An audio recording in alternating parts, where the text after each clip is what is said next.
here for the editor-in-chief of TV Guide, and do some Q&A. Thank you, Kevin. Thank you, Kevin. Thanks, Kevin. Thank you, Kevin. Kevin Williamson, ladies and gentlemen. Hi, let's start with the audience questions. Go ahead. Okay. First of all, I just want to say the EW cover magazine was so hot. But I'm expecting the next one to be steamier. Yeah. I'll take care of it at TV Guide, no worries. Yeah. My question's for Julie. I ran into you a while ago, and we joked about how whether you would write yourself into the show as a love interest, but you but you said you knew the boys way too well to ever want to be a love interest. But I feel like we don't know the enough, so I was wondering if you could go down the row and say something we don't know about the cast. Yes. Stephen McQueen is a goofball who has a heart of gold. Zach Rorig has grown up. I met him when he was 19 years old to now. He has grown into a true man and a true good soul, and he hunts turkeys.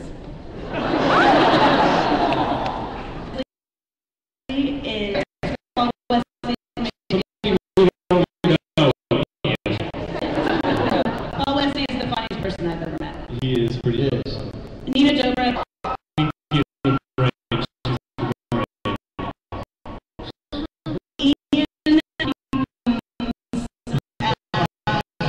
I think at one point he actually had to sit down with Jesus Christ. The guy.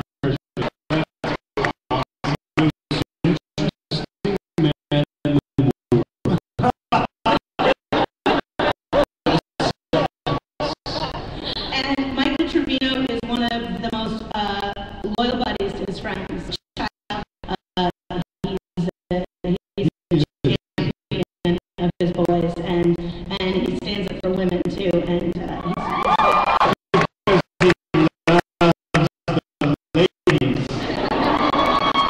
A lot. All right. Awesome. Man, Bruce, making that good. That was good, Julie. Hi, Michael. I'm sorry, Hi. I actually don't have a question for you. I think I just wanted you to acknowledge. Acknowledge your I can still hear you. Wait, turn it back on. What happened? I think we've got to ask. What's wrong with her mind? She's I'm fine. sorry. She's good. No, don't be sorry. You're good. Okay, I wanted to know if Catherine is going to be in more of season 4. There you go. Catherine will not show her until Klaus is no longer a threat. So we will see how and when that happens. And no censoring, please. Yeah, let them ask whatever they want to ask. Hey, let me hear it. That's why we all move here and they wait in lines and let's... Yeah, you know what?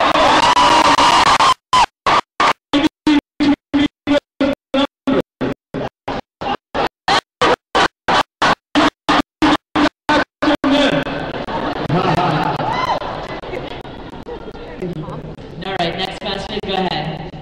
Hi, my question is for Nina. With all the interviews that you have to do for the show, was it ever hard to keep the secret of Elena's coming transformation? Oh yeah. And I'm so proud that it didn't get out and that nobody found out because it was such a great cliffhanger. But yeah, it was tough. You sort of have to, when you're acting, you're still acting even when you're not on set. You have to kind of skirt around everything. But it was definitely, it was so just like anxious for you to tell the world. And it turned out good. You guys were surprised, right? I was surprised. I didn't even read the script. I just, my lines. So I got to show you the episode. Oh, Elena's a vampire. So crazy. Doesn't surprise me. That's a good question. For how long did you guys know that Elena was going to become a vampire? When did you guys all plan that out? Wait, what was the question? For how long did you guys know that Elena was going to become a vampire? I mean, obviously that was a big point in the books.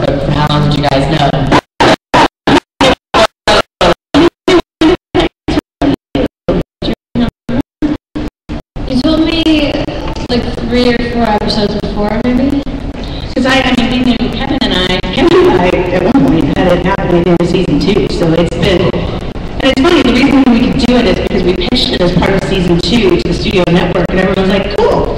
And we thought that would be the thing that people would say, no, never, never, never. And when they kind of didn't flinch then, we thought, okay, well now we know we can do it, so now let's figure out the when. And it ended up, which was a good thing, taking a whole another year.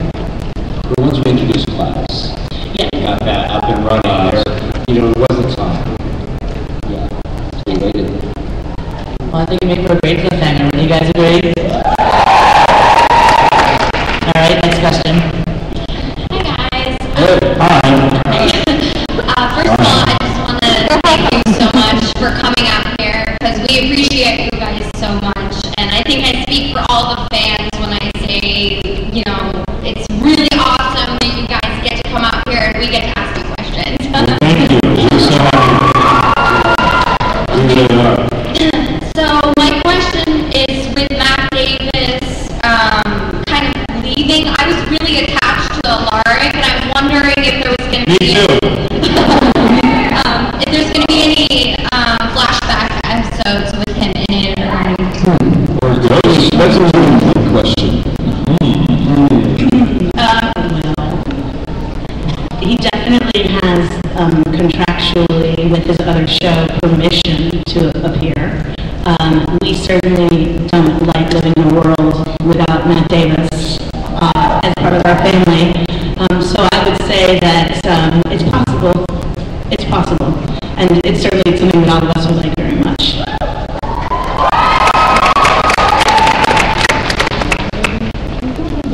Go ahead.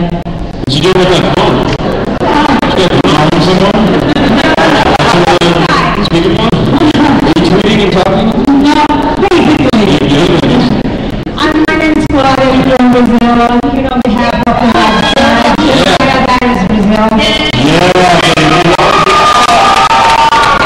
Well, that Ian was there last month. I was there. How did you like Brazil? It was incredible.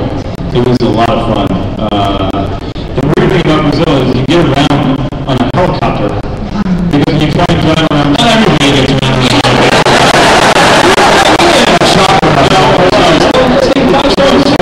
It's the highest helicopter traffic in the world because São Paulo is so giant that you literally, it's difficult to get through traffic. I had such an amazing time. People are so warm and so beautiful. It was a pretty incredible experience. It's hot down there. I don't mean just the weather, baby.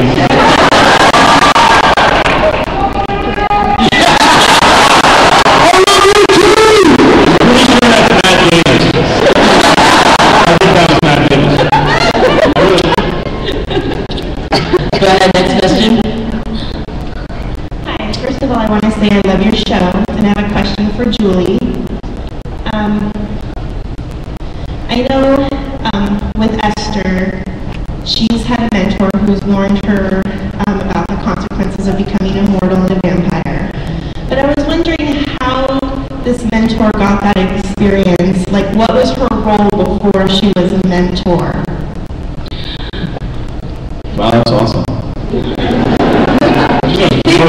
Mentor, check the word mentor.